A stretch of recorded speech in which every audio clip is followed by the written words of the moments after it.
Good evening. This is Akashvani Kohima. I'm Jonas Yandan with evening news. The headlines. Budget session of Parliament begins with President's address to the joint sitting of both houses. President lauds work done by Modi government in the last 10 years. Prime Minister Narendra Modi says this budget session is an opportunity for all MPs to leave positive footprints, applauds women empowerment in the country. Finance Ministry slashes import duty on mobile phone components, and government appoints members of the 16th Finance Commission. Now the news in detail. President Draupadi Murmu has asserted that a grand edifice of a developed India will stand on four strong pillars of youth power, women power, farmers and the poor. She said their situation and dreams are similar in every part and every section of the society in the country, and her government has spent a significant portion of the tax revenues to empower these pillars.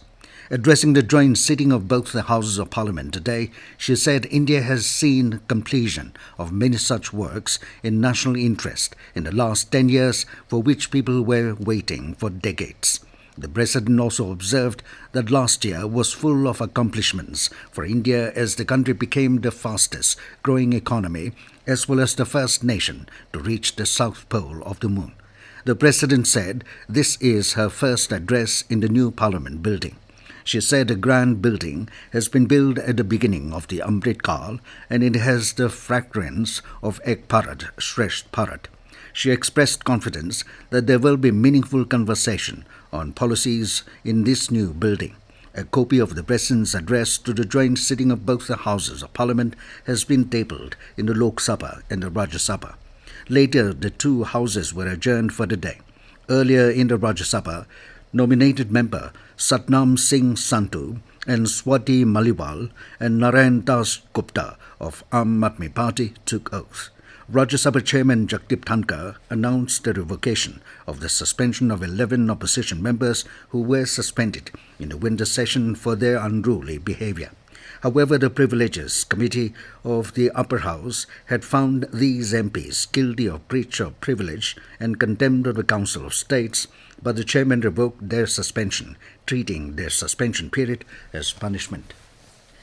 Prime Minister Narendra Modi today termed President Draupadi Murmu's address to the joint sitting of both Houses of Parliament as extensive and insightful, which highlighted the collective strength of 140 crore Indians.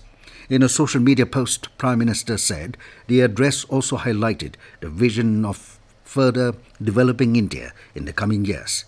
Congress has termed President Draupadi Murmu's address to the joint sitting of both Houses of Parliament as directionless. Talking to media in New Delhi today, Party President Mallikarjun Kharge alleged that it was a political speech and there was nothing related to employment and how to increase employment opportunities in the country. He also said it was to mislead the poor of the country. Another Congress leader, Shashi Tharoor, described it as an election speech. Prime Minister Narendra Modi has said that those MPs who contributed positively to the Parliament will be remembered by all, but those who caused disruptions will hardly be remembered. Addressing media outside Parliament ahead of the budget session today, Modi said the members having a habit of being involved in ruckus and lowering the constitutional values must introspect in this last session of the current Lok Sabha. He said this budget session is an opportunity for repentance and to leave positive footprints. Modi urged all the MPs not to miss this opportunity and perform their best. This news comes to you from Akashvani, Kohima. You can also listen to this news bulletin on News On Air app and YouTube channel AIR News Kohima. Union Finance Ministry has reduced the import duty on components used in the manufacture of mobile phones from 15% to 10%.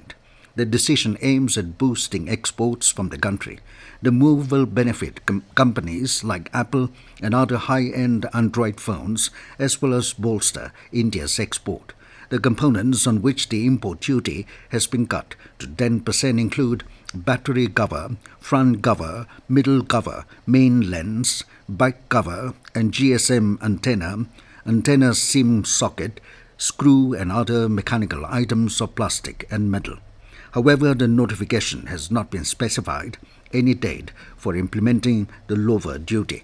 The decision came as the Finance Minister Nirmala Sitharaman is scheduled to present the interim budget tomorrow. The government today appointed 4 members of the 16th Finance Commission with the approval of the President of India. Former Secretary Ajay Narayan Cha, former Special Secretary Expenditure Annie George Matthew, and Executive Director Artha Global Dr. Niranjan Rajatyaksha have been appointed as full-time members. Group Chief Economic Advisor of State Bank of India, Dr. Soumya Gandhi Ghosh, has been appointed as part-time member. The 16th Finance Commission was constituted on 31st December with Arvind Banagrahia, former Vice Chairman, Niti Ayog as its chairman. The 16th Finance Commission has been requested to make its recommendations available by October 31st, 2025, covering an award period of 5 years commencing 1st of April 2026. Indian Institute of Mass Communication IIMC, a leading institution for journalists and mass communication, has been declared as a deemed to be university under a distinct category by the Education Ministry on the advice of the University Grants Commission UGC. The declaration extends to IIMC New Delhi and its 5 regional campuses located in Jammu, Maharashtra's Amravati, Mizoram's Aizawl, Kerala's Kottayam, and Odisha's Tenkanal. With this new status, IIMC is now authorized to offer degrees, including doctoral degrees. Information and Broadcasting Minister Anurag Singh Thakur today termed it a special and historic day for the Indian Institute of Mass Communication as it received deemed university status.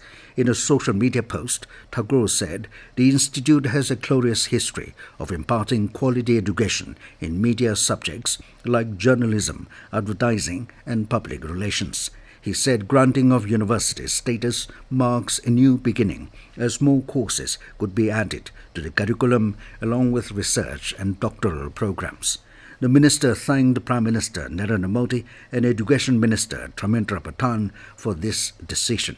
Thakur added that this step will provide the nation's youth with new opportunities and help them explore new avenues.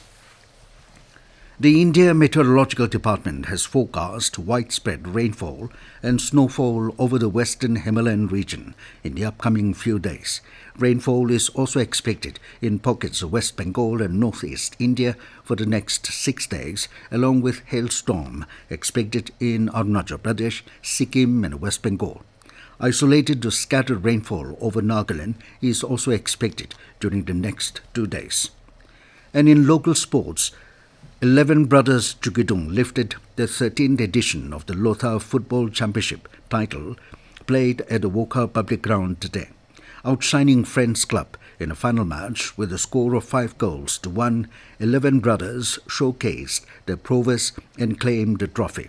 Addressing the closing ceremony as the special guest, Secretary Youth Resource and Sports Anthony Ngule in his speech said, the department is formulating to introduce state sports policy in order to create employment opportunities and reservations to those individuals excelling in sports, encouraging players to strive for improvement. He also acknowledged the challenges posed by the poor quality of the Wokha football ground.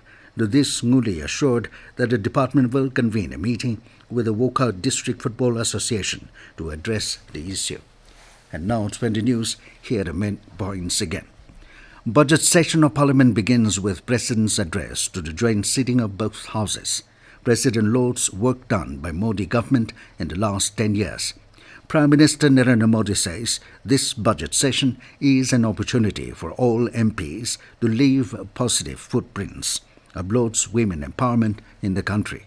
Finance Ministry slashes import duty on mobile phone components. And government appoints members of the 16th Finance Commission. That is all we have in this evening news bulletin. Good night.